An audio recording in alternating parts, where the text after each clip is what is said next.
Друзья, ну что, всем привет! Я рад приветствовать вас на своем канале. Меня зовут Иван Тушкин, кто еще не знает. Ребят, сегодня речь пойдет у нас про скрип люка. Вот очень часто вижу проблему по различным городам, причем, да, так как у нас все-таки чаты есть по Чангану, в разных городах, почти по всей России. Очень часто люди пишут, что скрип люка при езде, при открытии, там различные причины, а также есть различные варианты и способы устранения этих причин. Сегодня как раз в этом видео вы увидите, и человек вам расскажет как раз-таки, как это все дело сделать и устранить. Хочется сказать огромное спасибо Владу, это человек, наш одноклубник из Самары, который наконец-то нашел варианты, способы устранения этих проблем с люком, потому что часто такое бывает, приезжаете, значит, к дилеру, да, с этой проблемой и ничего там по гарантии не сделает. Вот Влад как раз нашел все нюансы, все маленькие тонкости, где что и почему скрипит. В общем-то, сегодня вы как раз-таки все это дело увидите. Ребят, залетайте в телеграм-канал, у нас в клубе есть абсолютно уже, наверное, просто все. Детейлинг, шумоизоляция, броня, контурные подсветки, головное устройство, приложение можно поставить вместе с гарантией, с поддержкой. Все что угодно, ребят. Каска, ОСАГО, страховки, то есть все это ребята обращаются делать. Также мы очень часто встречаем чанганами. Посмотрите, есть видео на всех площадках, как мы это делали, уже там 6 или 7 встреч. В общем-то, на следующий я вас приглашаю, присоединяйтесь, будет круто. В общем чате по Чанган CS55+, UNES нас уже больше 8500. Там вы найдете полезные ссылки. Много людей, которые сталкиваются с теми или иными проблемами, уже вы найдете, скорее всего, там куча ответов. И, конечно, этот чат будет для вас всегда просто быть полезным. Он для этого, собственно, и создавался. Различные ветки, все увидите, ребят, залетайте, короче, там все, там колхозим, вообще все, что угодно, все, что связано с чанганами, машинами и так далее. Также не забудьте подписаться, поставить лайк, вам не сложно, мне приятно, ребят. Если вы это видео смотрите с YouTube, поставьте, пожалуйста, ракету. Тогда это видео, возможно, попадет в... Ну что, предлагаю перейти уже к делу. Ребят, приятного просмотра.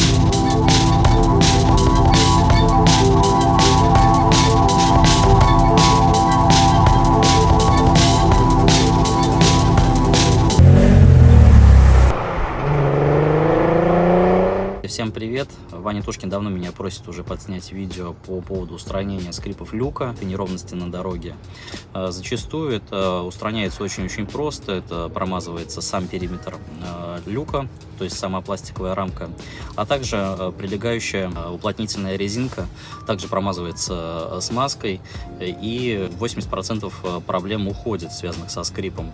Но если это вам простое действие не помогло, сейчас покажу пути решения, пути исправления всевозможных скрипов, так как у меня опыт большой, уже раза 2 или 3, наверное, полностью перебирал люк, также пару раз снимал полностью обшивку крыши, потолочную вот эту вот. Буду сейчас показывать вам, как это все работает.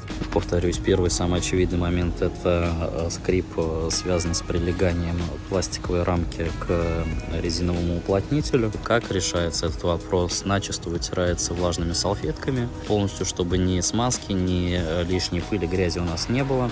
После чего в легкую промазывается или спреевым, или гелевидным, значит, составом, на основе на силиконе с фторопластом или на силиконе с графеном. 80% проблем уходит, связанных со скрипом. Если это не помогает, нужно копать глубже. Значит, у нас есть вот эти вот сами каретки, которые у нас катаются по направляющим. Направляющие там у нас двумя уровнями. Верхний уровень примерно как раз в эти же места выдавливается по хорошей, по жирной капле густой смазки. После чего механизм складывания-раскладывания люка. Люк прокатывается полностью вперед-назад, вперед-назад. Таким образом, чтобы смазка равномерно распределилась по всей бороздке, направляющей вот эти вот каретки люка. Дальше, если это не помогло, у нас есть следующий момент. Можно видеть места крепления самого люка. Люк крепится к этим, значит, направляющим шестигранным торксом. Раз, два и три. 3 винта крепления тут, 3 винта крепления ответных с противоположной стороны. Значит, крепится каким образом? Там вертикальное ушко, и винт посередине, значит, регулирует положение люка.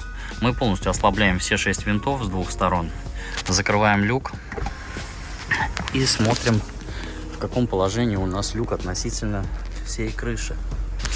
И что мы можем видеть? У нас вот такие вот небольшие выступы. Это нормальное положение люка.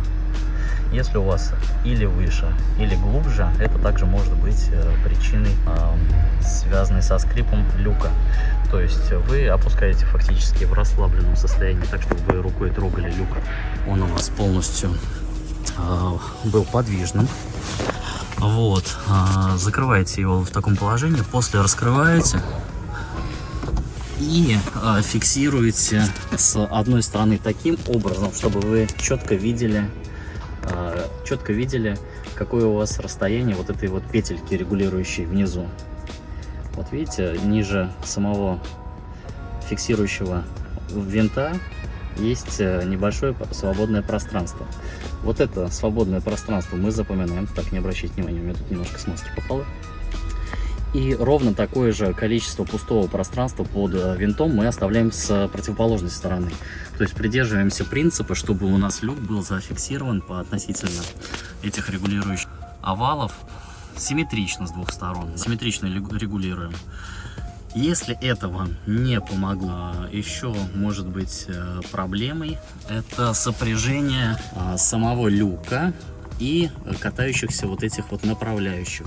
Там сейчас видео подставлю, есть возможность проложить антискрип ленту, тоже часть скрипов может уйти оттуда. Вот, и еще, значит, какие у нас могут быть источники скрипа.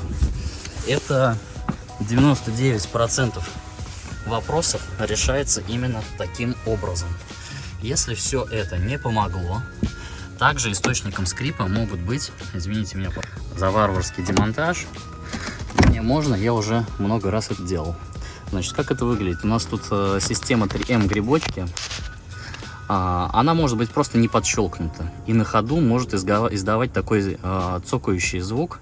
Даже больше не скрип, а цокающий. Видите, я уже тут местами проложил звуковую волну, немножечко компенсировав отсутствие натяжения в этом месте.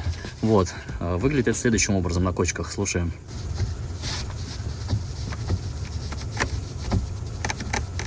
Можно слышать. Связано это с тем, что у вас просто обшивка не пристегнута к потолку. Вот таким вот образом. Легким движением руки защелкиваем до щелчка. По периметру всего люка у нас такие защелочки.